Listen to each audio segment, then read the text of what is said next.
ముందు జరుపు. జరుగుతా ప్రెస్కి జరుగుతా. నేను ఇస్తాను జరుగు.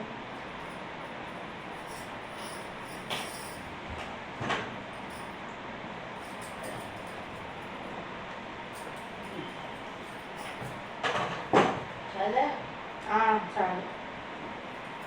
కాఫీ ఏం చెయ్యకు, పక్కన సిలింగ్ వేసి వేసేసి.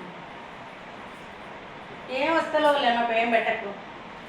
ఏం వస్తలో పక్కన ఒకటి సీరియల్ ఎక్కడ మంచిగా లేవు.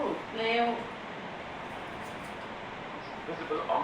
ఐటీ సినిమాలో చూద్దామంటే అది ఏముంటుంది పాత సినిమా. పాత సినిమా చాలా బాగుంటాయి కానీ అది బాగాలేదు. మరి కాసేపు ఆగితే ఇంకా మంచి సినిమా వేస్తే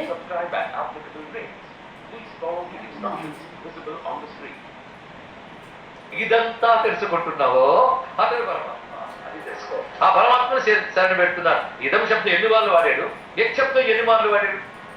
యత్ శబ్దం అంటే భగవంతుడు, ఇదం శబ్దం ప్రపంచం. అందుకే యస్మిన్ నిదం దేని యందు ఇది ఉన్నదో, ఇది అంటే విశ్వం, విశ్వం దేని యందు ఉన్నదో, యతశ్చ హితం విశ్వం దేని వలన కలుగుతున్నదో, ఏన హితం దేని చేత నడపబడుతున్నదో. జాగ్రత్తగా ఉంటున్నాం కదా. దేని యందు విశ్వం ఉందో, దేని వలన విశ్వం ఉందో, దేని చేత విశ్వం ఉందో, విశ్వముగా ఏది ఉందో ఆ పరమాత్మకు నమస్కారం. అది అండి చమత్కారం. ఇక్కడ విశ్వముగా ఉన్నదెవరు? ఎంత విశ్వంగా మారింది ఆ పరమాత్మే. పరమాత్మకి విడిగా ఒక్క వస్తువు లేదన్నప్పుడు ఇదంతా పరమాత్మే కదా. ఇది ఎలాంటిది అంటే సముద్రం కెరటాలు. అప్పుడు ఏమంటాం? కెరటాలన్నీ సముద్రంలో ఉన్నాయి, కెరటాలు సముద్రం వల్ల కలిగాయి, కెరటాలు సముద్రం చేత నడపబడుతున్నాయి. కెరటాల రూపంలోని సముద్రమేగా చివరి ఘట్టం. అదే అనమాట.